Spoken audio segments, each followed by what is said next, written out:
श्री रमेश बैस जी,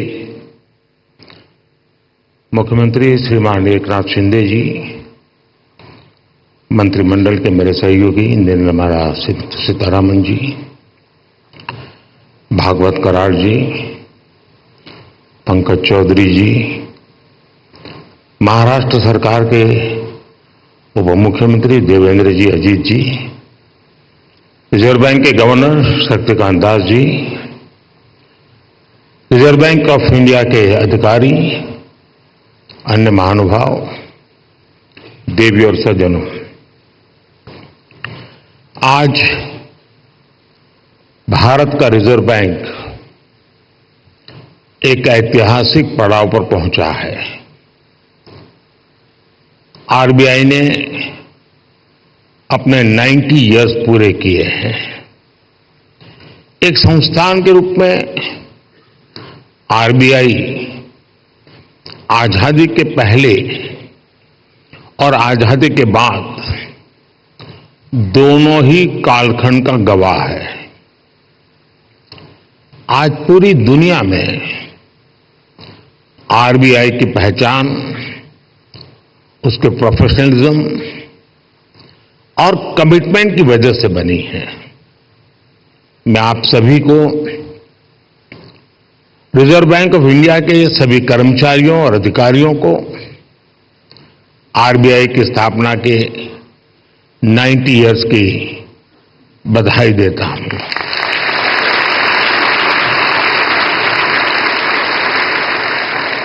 और इस समय जो लोग आरबीआई से जुड़े हैं उन्हें मैं बहुत सौभाग्यशाली मानता हूं।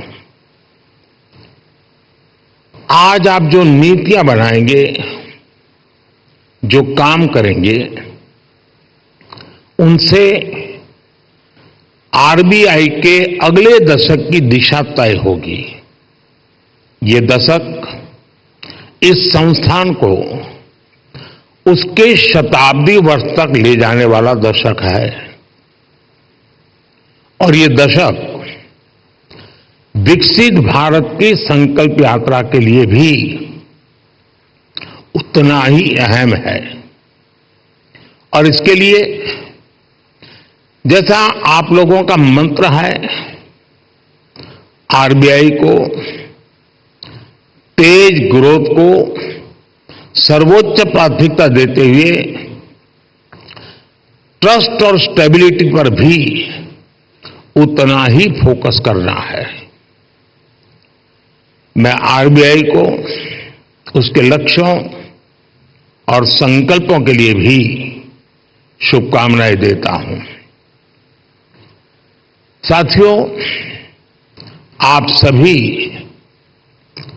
अपनी फील्ड के एक्सपर्ट्स हैं।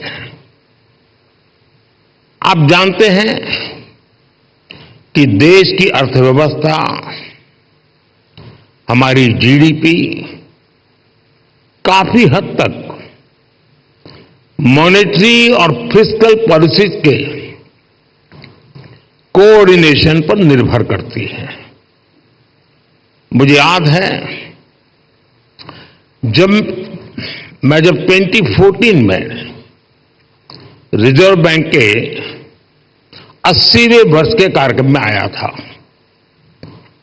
तब हालात एकदम अलग थे। भारत का पूरा बैंकिंग सेक्टर समस्याओं और चुनौतियों